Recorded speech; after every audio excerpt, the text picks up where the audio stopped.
کیا جانتے ہو جب ہم اللہ سے رو رو کر بار بار یہ کہتے ہیں کہ یا اللہ اور کتنا صبر کروں اور کتنا صبر کرنا ہوگا مجھے، تو میری دعا کیوں نہیں سن رہا ہے؟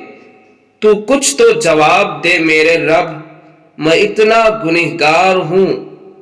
اور جانتے ہو اس دوران شیطان ہمارے دل میں اتنے وسوسے ڈال دیتا ہے کہ ایسا لگتا ہے کہ ہر جگہ اندھیرا ہو، ہر جگہ نا امیدی کہ اللہ میرے ہی ساتھ ایسا کیوں کر رہا ہے، میری دعا قبول ہی نہیں ہو رہی ہے۔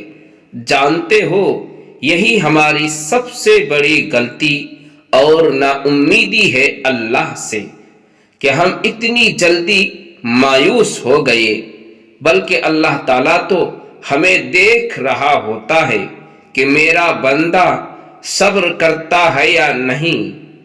اور اللہ کو تمہارا رونا اتنا پسند ہے، جب تم اس کے سامنے رو کر دعا مانگتے ہو اور تمہیں لگتا ہے کہ اللہ تو میری دعا سن ہی نہیں رہا ہے، بلکہ اللہ نے تو خود قرآن پاک میں فرمایا ہے، اے نبی میرے بندے اگر تم سے میرے متعلق پوچھے تو انہیں بتا دو کہ میں ان سے قریب ہی ہوں، پکارنے والا جب مجھے پکارتا ہے تو میں اس کی دعا قبول کرتا ہوں۔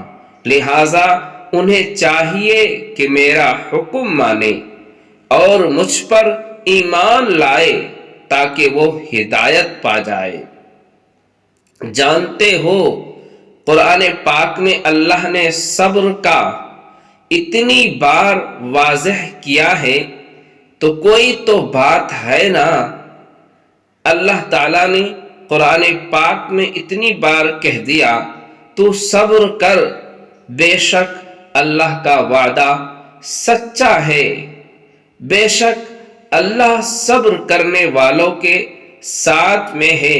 جو لوگ صبر سے کام لیتے ہیں ان کا ثواب انہیں بے حساب دیا جائے گا۔ صبر اور نماز سے مدد طلب کرو۔ تو جب اللہ نے قرآن میں یہ کہہ دیا تو پھر کیوں پریشان ہوتے ہو؟